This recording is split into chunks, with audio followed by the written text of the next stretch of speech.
In this lecture, we're going to be looking at another type of physical development that's taking place at the exact same time as a lot of the physical changes we discussed in our last class. In particular, we're going to be looking at the development of a structural system called our nervous system.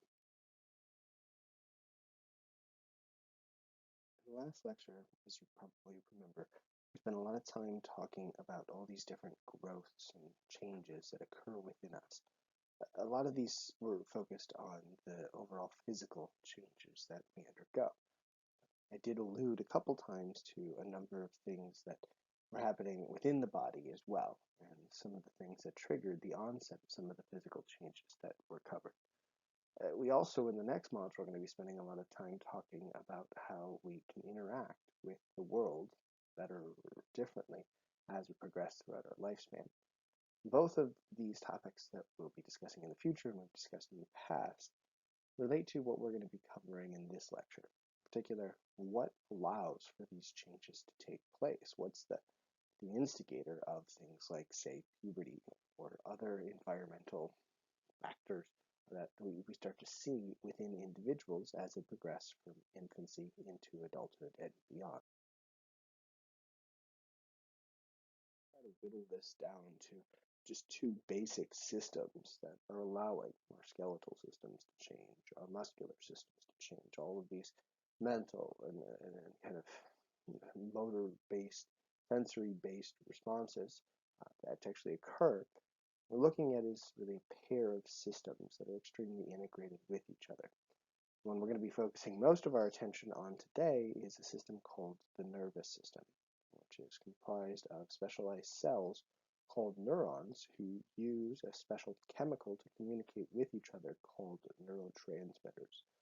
In an intro class, you'll learn about all the different structural components to neurons. You'll learn about how neurotransmitters come in a variety of forms and are the main catalyst to all these different neural reactions that we have.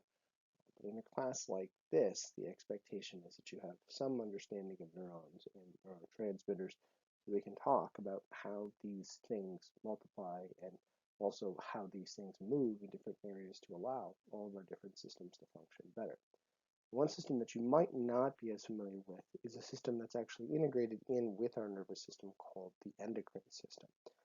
The big difference between the endocrine system and the nervous system is that there's the production of these things that we call, for the endocrine system, hormones. Chemically, hormones and neurotransmitters are pretty much identical. In fact, there's some that are given the exact same name because they have the same chemical compounds. What differentiates them is that neurotransmitters are released in very small gaps between cells that we'll talk about a little bit more later, called synapses, the areas where these neurons can communicate with each other. And hormones are released into these areas that kind of exist throughout our entire bloodstream. And they activate different organs, they activate different parts of our body. It's a result of their kind of chemical interaction with cells on these structures, not necessarily with neurons. And if we're looking at what produces these hormones, instead of it being neurons that are producing them themselves, usually these structures that are linked within or actually a part of the nervous system called glands. And we talked actually about a few of the glands in our previous class when we looked at the kind of gonads and the other components to the system that was the impetus behind puberty. We have a couple different glands outside of just the pituitary gland and the gonads that we won't really get into in this class, but I felt it's probably worth mentioning this additional system because it is a partner to the nervous system and playing a role in how a lot of the changes we experience with our life actually take place. But let's turn our attention back to the nervous system for this lecture. We're looking at what we're born with. What's kind of interesting to know with the nervous system is that even though there's a lot of growing to do, a lot of changes that occur at birth, a lot of our nervous system is already programmed in. We already have a visible collection of these areas of our brain that we call lobes. You see the four major lobes depicted there in the picture on the right. The first one being the frontal lobe. The next one behind it is the parietal lobe. Underneath it's the temporal lobe and the occipital lobe. We're going to discuss all four lobes actually as we progress throughout the class and how they develop and their role in a lot of our daily functioning. We understand now that at birth we can actually identify these lobes, even if it's a little bit more challenging because the brain is actually much smoother, much less compacted than it is as we progress into adulthood. And what we also see is not only do we have the lobes, but we have this thing called lateralization of the brain. We have a band of tissue called the corpus callosum. That's the primary connector of two halves of your brain that if you look at it from a bird's eye view, like you see in the lower picture, looks like that you have essentially two relatively mirrored images of your brain on both sides. And this lateralization is something that's been linked to handedness, specialization of function, the right-left interaction between the brain and the body that we call contralateral communication. And all of this stuff, all of this kind of very complex connections between the brain and the body is already present at birth. There's still a lot of growth to do. There's still a lot of paths to carve out, but it's there. Another thing that's really important to note at birth is we already, at the point of birth, have developed this thing that we will talk about a couple times called neural plasticity. In essence, we're just going to say right now that neuroplasticity is an indicator of the malleability of not only structures within the brain, but the cells that comprise it, those neurons that we talked about earlier. They, at this point, have the ability to adjust what they're doing, to move, to produce more neurons and chemicals if needed, for the body to be able to adjust to all the different things that are happening in the environment when we do start to get exposed to all the different things that we're bombarded with in the first couple days, weeks, months of our life. And that neuroplasticity is not something to overlook. That's why we'll revisit it a couple times as we progress, but just know for now it's one of those first things that we have theoretically pre-programmed within us that allow our nervous system to continue to grow and expand and do all these amazing things it can do as we progress from infancy into adulthood again and beyond. We're looking at what allows our brain, which is, as we talked about in the last class, filled with billions of neurons even at birth, to make all the amazing connections that it does and expand in all these different places. There's really three different components to neurons that kind of allow for the expansion of lots of mental abilities and physical abilities that we'll be talking about in future classes. The first thing that's really important to note is that even though we've produced most of the cells that we're going to produce in our lifetime by birth, uh, there's still some debate on that. There is some room for growth of certain cells. We call this particular process, the kind of new birthing or new creation of cells, neurogenesis. And neurogenesis is essentially something that allows our brain to continue to grow and adapt and adjust as we encounter new things on our environment. We do know that there are certain areas of the brain, especially in the inner cortical regions, like the hippocampus and other places, where neurogenesis seems to be something that's happening throughout our life. And we think that that neurogenesis allows for us to take in new information and kind of become more adaptable to all the different things that we're encountering. But oddly enough, we're talking about neurons. What we see is that out of all the different cells that are produced in our body, well, not all, but most of the cells produced within our body, neurons do not reproduce through mitosis or a lot of self-splitting nearly as much as most of the other cells in our body, even though we do know that neurogenesis can happen after birth. Instead, if we're looking at how our nervous system expands, how we grow in a lot of abilities, a big byproduct of this, or a big cause, I guess, of this, is this process that we call neuronal migration, the traveling of neurons throughout our entire body. And this neuronal migration is paired with something called exuberant synaptogenesis, at least in the beginning. Typically, we just call it synaptogenesis after the first year or two of life, but usually the term exuberant synaptogenesis is used to describe what happens in the first year to 2 years where we see this huge uptick in not only the kind of expansion of where neurons are located throughout the body, but also this massive web of connections that starts to form through all the different neurons within our system. And this creation of these connections, again, what we call synapses, is critical for our neurons to be able to communicate with each other effectively. And essentially, think of each synapse as being a new path for communication, a new way that cells can interact with each other and give us more flexibility, more variability in all the different things that we have the potential to do. It helps not only with our mental abilities, but our sensory abilities and our motor abilities. This is kind of each new synapse adds a new wrinkle or a new layer into the complexity of our nervous system. And as we age and we create these extra synapses and neurons migrate to different areas of both what we call the central nervous system, which is the brain, and areas of the spinal cord and the peripheral nervous system, the areas that kind of extend out from that portion of the body, what we see is that it kind of creates visible structural changes to both the brain and the body. And that neuronal migration and exuberance synaptogenesis is something that's continually happening throughout life. Well, not exuberance synaptogenesis. Synaptogenesis is something that's continually occurring throughout life. But it really is prominent in the first 2 years of life, during that infancy period. At this point, well, what causes this to occur then?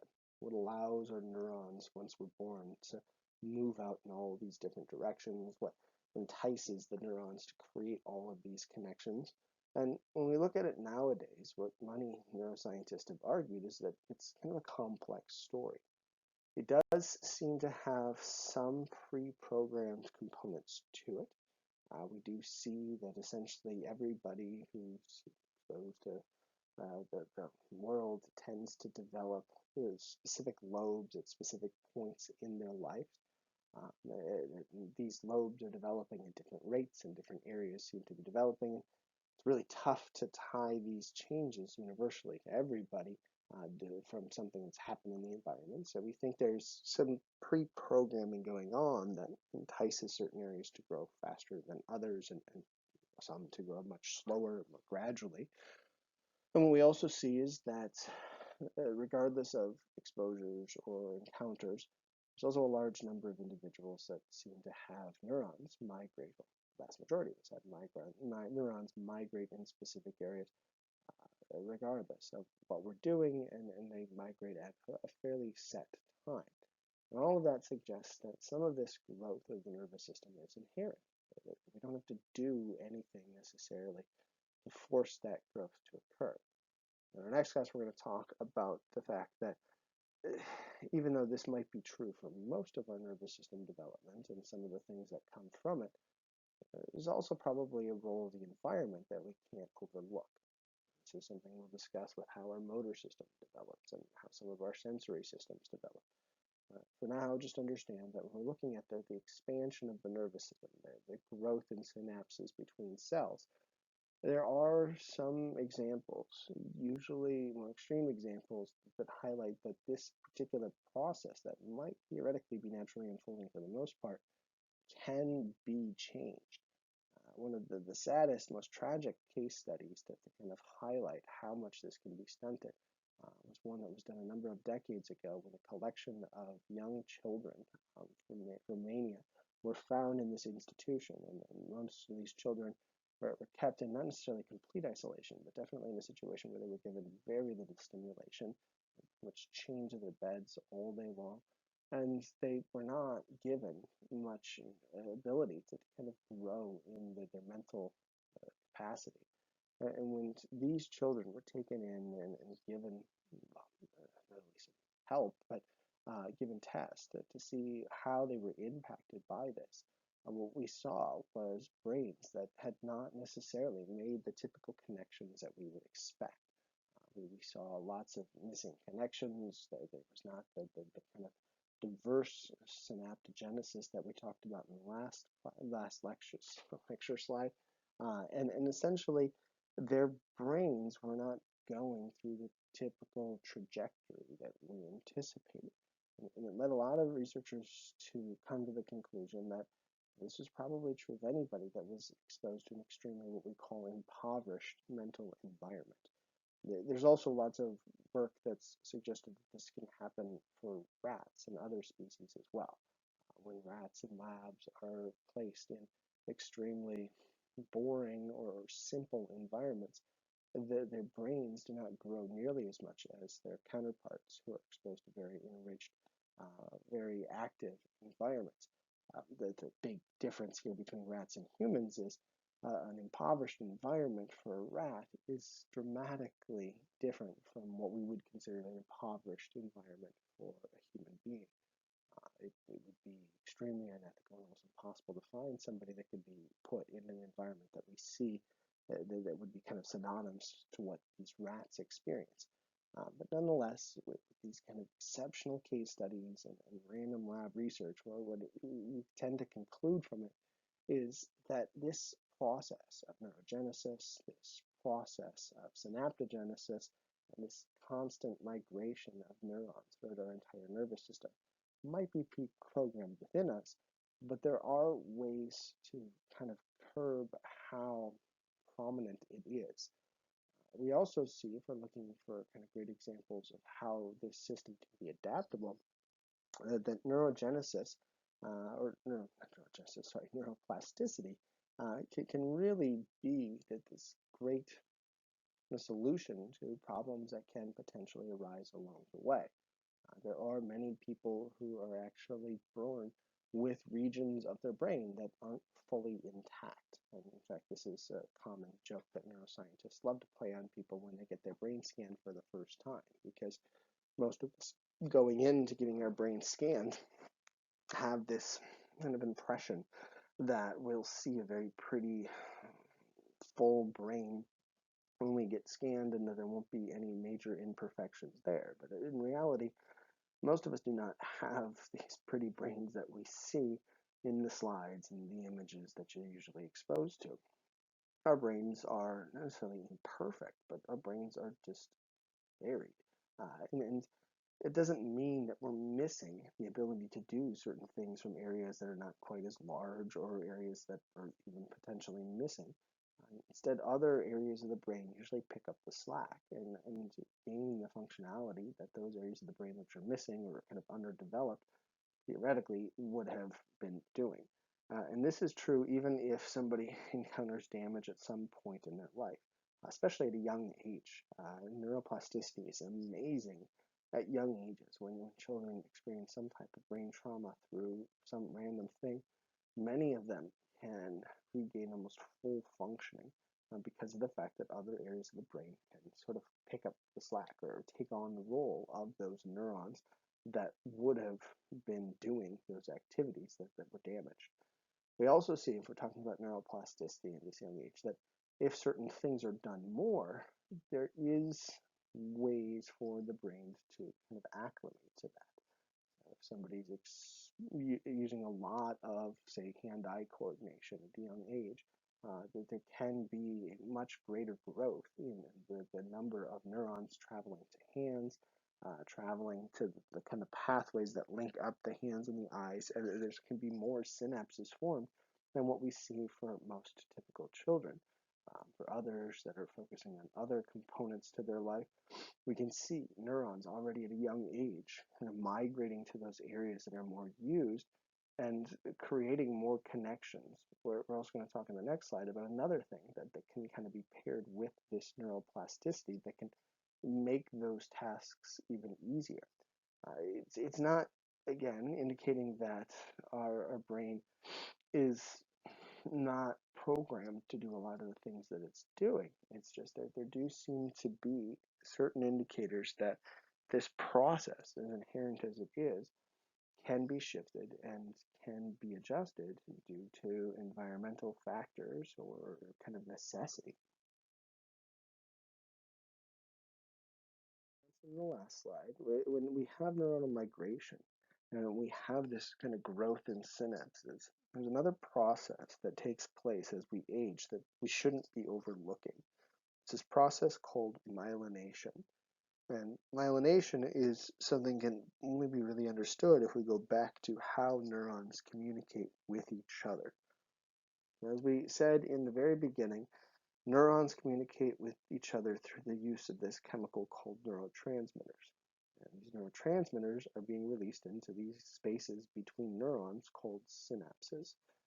For the communication to take place, a message has to be propagated down from the cell body of a neuron, the central hub to the neuron, through the cell to an area that's kind of creating the synapses in the first place. It's these places that we call terminal buttons.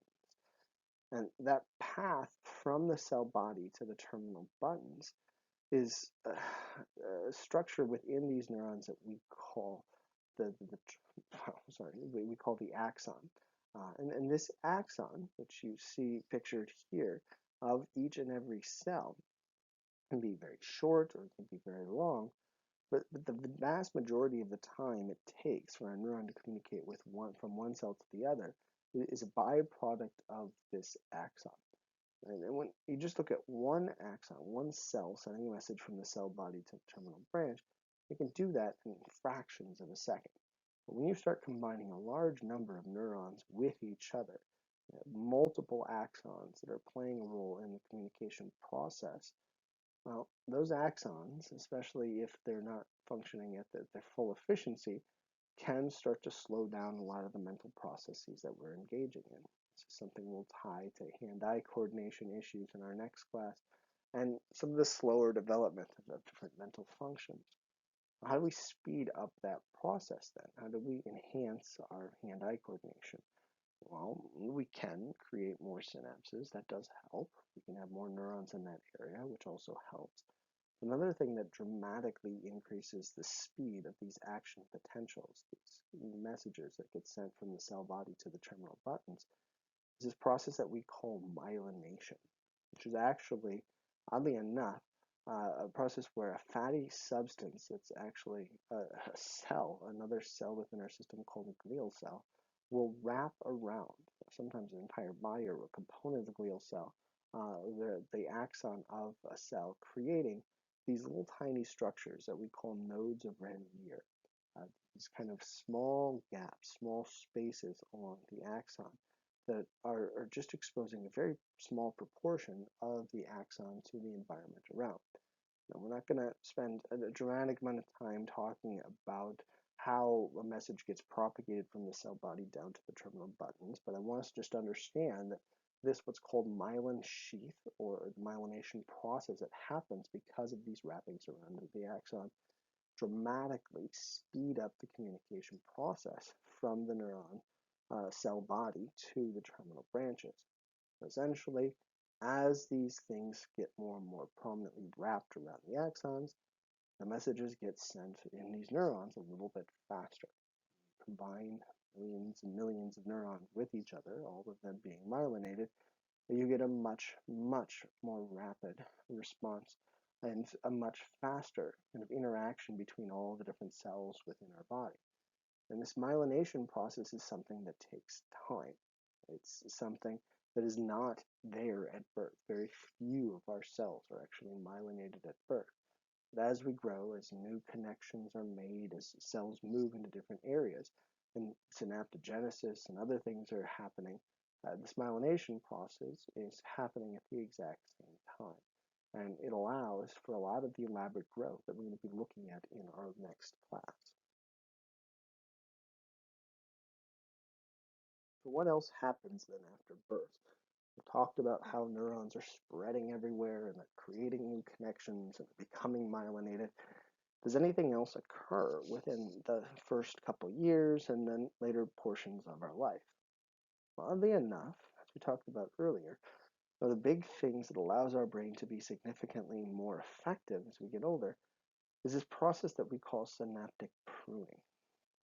Essentially, we're born with lots and lots of neurons that are sort of redundant and they're not quite sure where they need to go. So as we start to pick up new tasks, neurons take on specific responsibilities, they get nutrients because of their activity, And they get integrated into systems by creating all those synapses that we talked about. But some neurons within our nervous system won't actually be activated very often. They won't find connections that need to be made, and they'll essentially start to get not necessarily removed, but they'll start to kind of experience a lack of activity, which eventually causes the body to kind of not provide the necessary nutrients for these neurons. Eventually, these neurons will die off.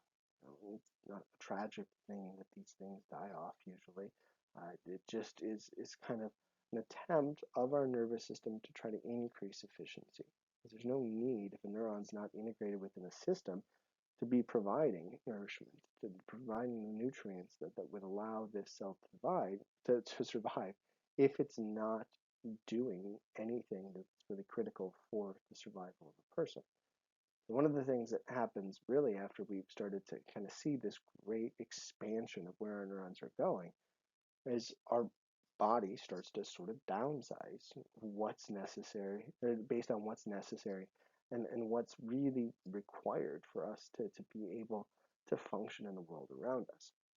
As that synaptic pruning is happening, we also start to see that the brain start to kind of divvy up, I guess, allocations of resources, which allows for specific areas of the brain to start to form more rapidly than other places. What we tend to see first in many young children as things are starting to pick up in growth is growth in an area of the brain called the frontal lobe. It's the first area that we start to dedicate more resources to, allowing those areas of the brain to kind of create new connections and kind of become more complex in its functionality. The frontal lobe is an area of the brain that's really important for the human experience. It's tied to planning, it's tied to understanding, it's tied to organization, and other really critical components to the human experience. Now, it's also tied, if we're looking for other things that's very important with, to our motor system and components of language. But if we're looking for really the kind of key thing that seems to be forming as we're becoming adults at 2, 3, 4 years of age, the frontal lobe and its ability to kind of help us with things like impulse control and integration of information so we can start to kind of, I guess, acclimate to the environment that we find ourselves in. It's not that the frontal lobe is completely formed by the time we're 5. In fact, we're going to talk a little bit later about how it's actually the opposite case. But a lot of extra energy is dedicated to that frontal lobe at around 3, 4, 5 years of age. And as that area starts to kind of be a little bit more solidified, we start to kind of reallocate resources to two other areas of our brain called the parietal lobe and temporal lobe. The parietal lobe is an area dedicated primarily to touch and coordination. That's also something that's really critical in our spatial understanding. Our temporal lobe is an area that's kind of the jack of all trades portion of our brain. On the left side of our brain, the temporal lobe, at least for most people, on the left side of our brain, the temporal lobe is dedicated to language and speech. On the right side of our brain, we usually see that area of the brain dedicated to, we usually call kind of the more holistic world, so art, not necessarily emotions, but art, kind of understanding of ourself, the how do I explain it? Coordination of a bunch of different more sensing feelings is housed in the right hemisphere of our temporal lobe, or the right side of our temporal lobe.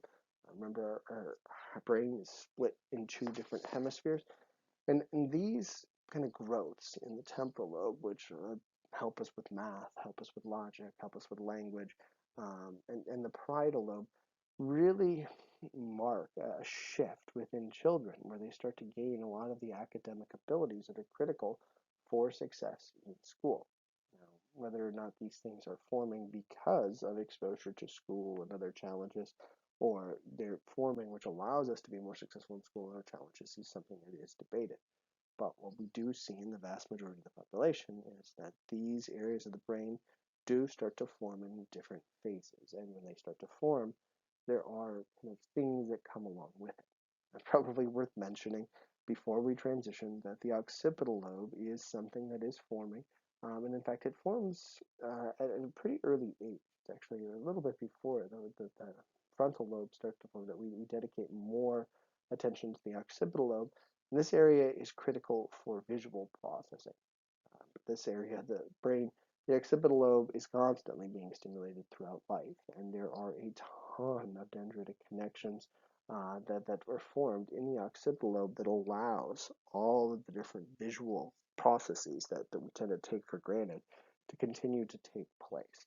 It's a very active area of the brain, so we don't necessarily have a specific time that we would say, oh, it's definitely kind of more pronounced than others. I guess maybe we could say within the first couple of months, as we're starting to really harness that visual processing, we dedicate a little bit more energy to it.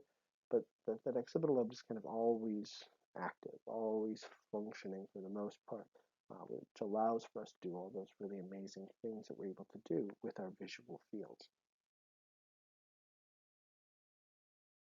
As we get a little bit older, we progress from infancy to childhood and beyond, we start to see not necessarily the lobes getting more dedicated space and more growth, but instead we start to see some of the inner cortical regions of the brain growing.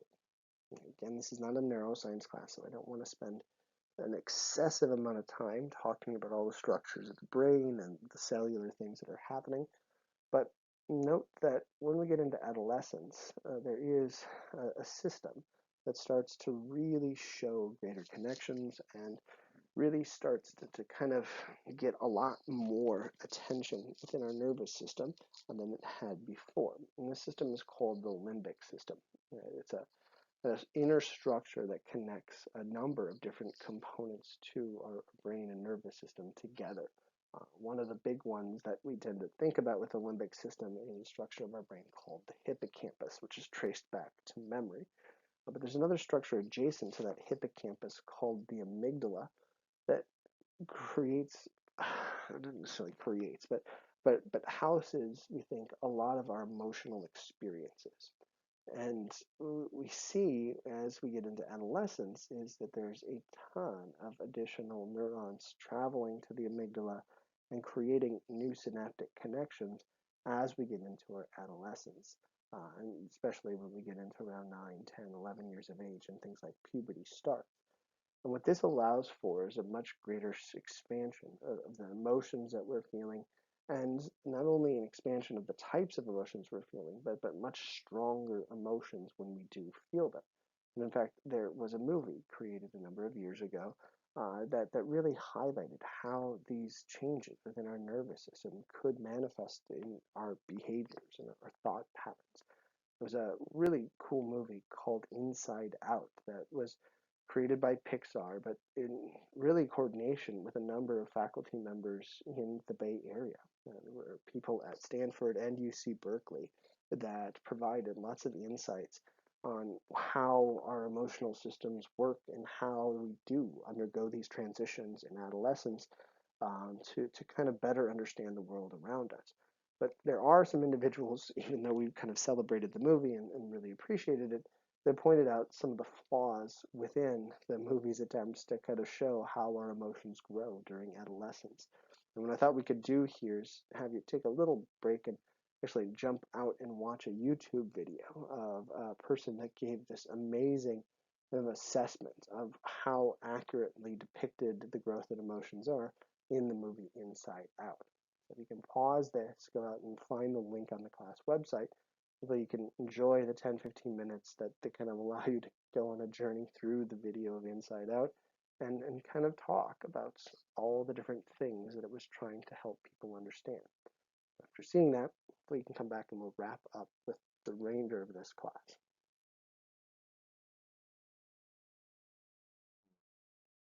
Now, hopefully you got a chance to see that video, and if you did, my guess is that you kind of now have a greater understanding of how cool it is to kind of kind of appreciate the growth that happens during adolescence that maybe can be traced back to some of the more interesting decisions that we tend to make as we're going through puberty.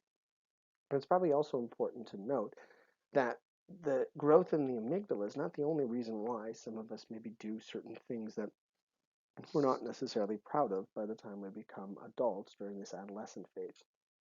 Another thing which is a really critical player in this really strong expansion of emotions is that frontal lobe that we talked about earlier.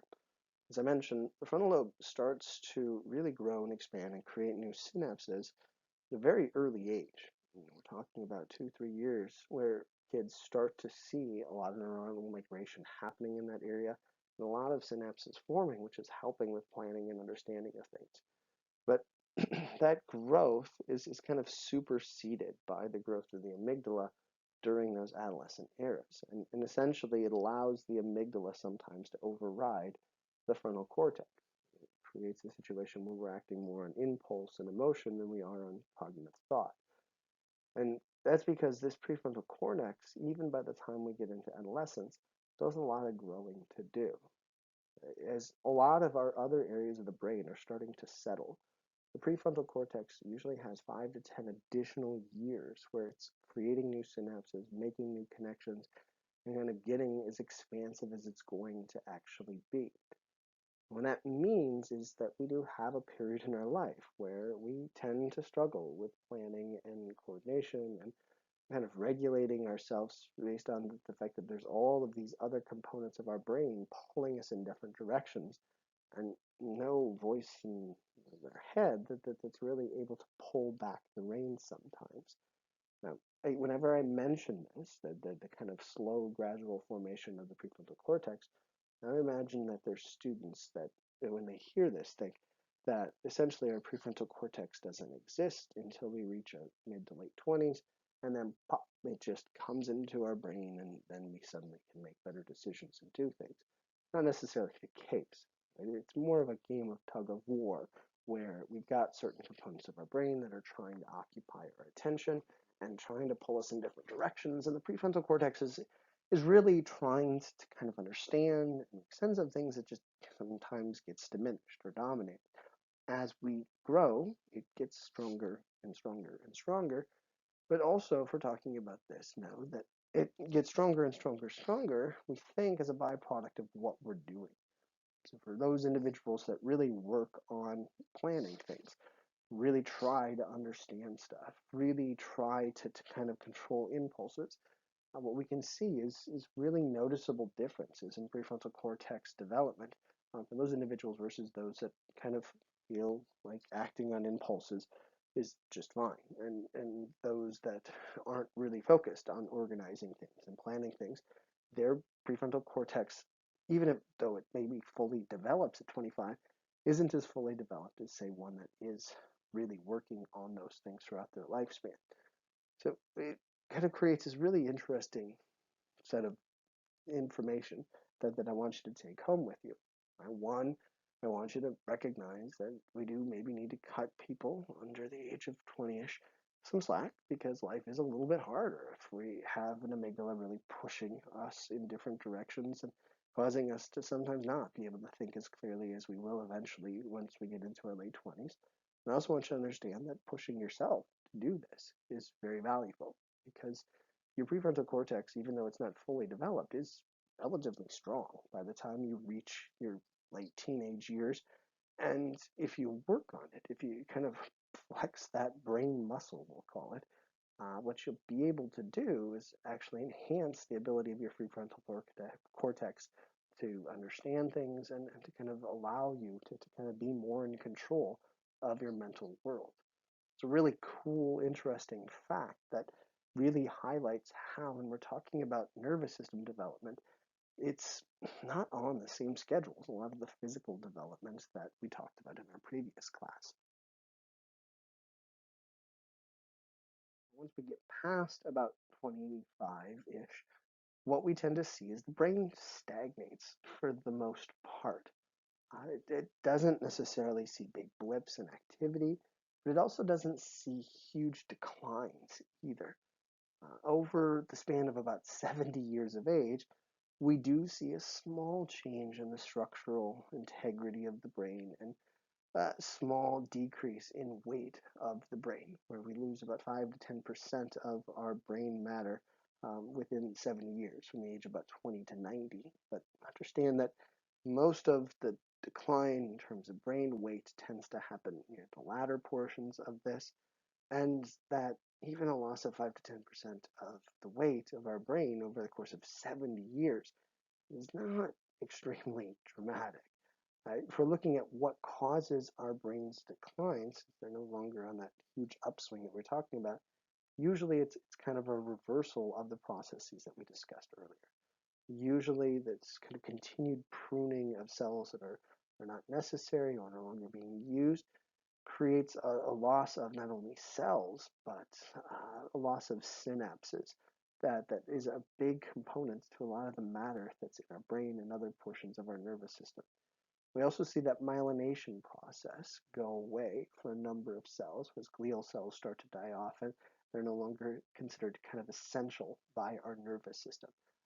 It's a little complex to understand how something can be considered essential or not, but just understand that we don't see as much myelination in the brain and other parts of our nervous system as we get into the latter years of life.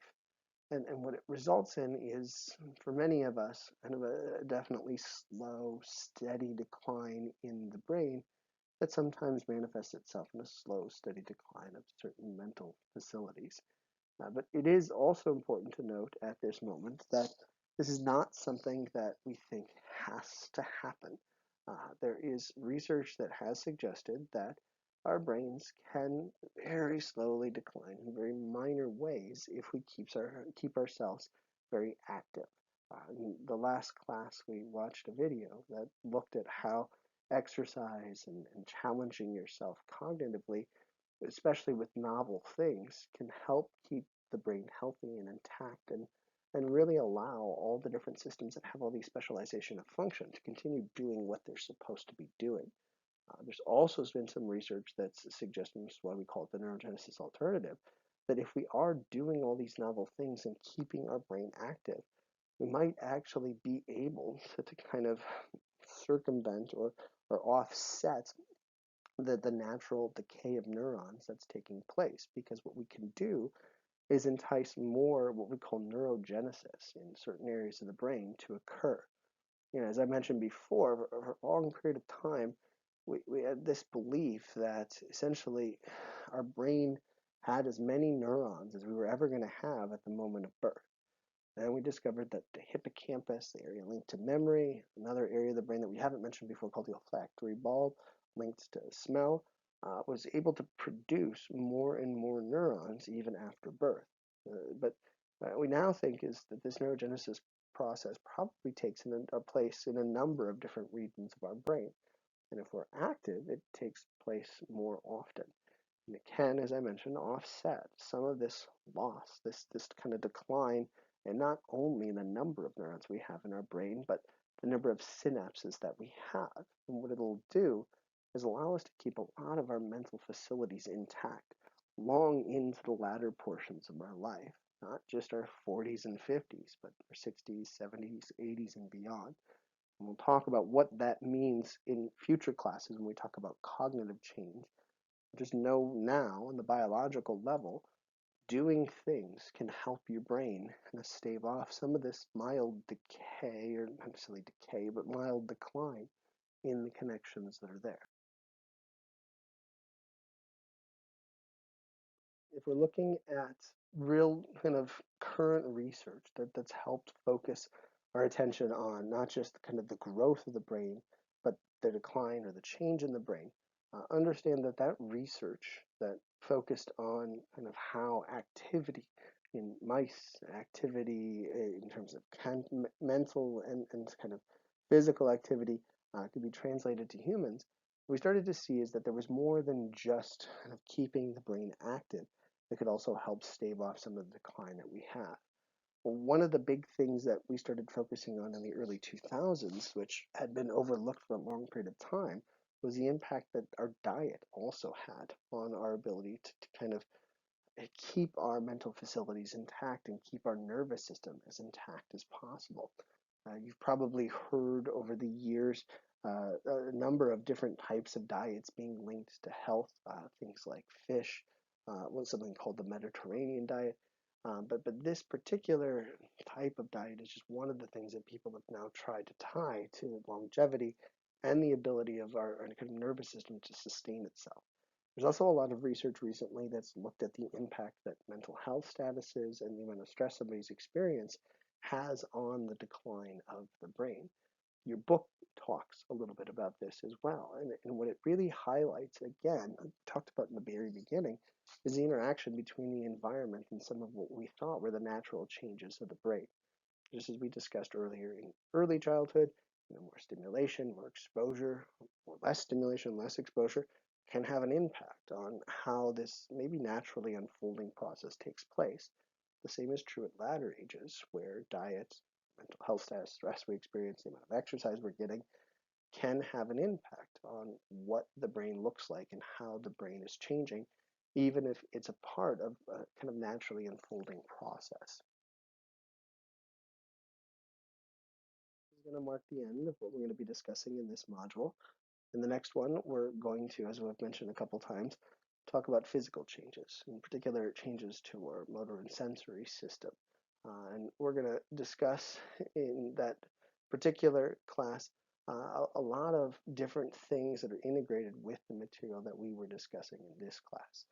So if you need to, please make sure you review and have a really good understanding of it. We'll get on to our next module that explores the really cool world of our sensory and motor systems.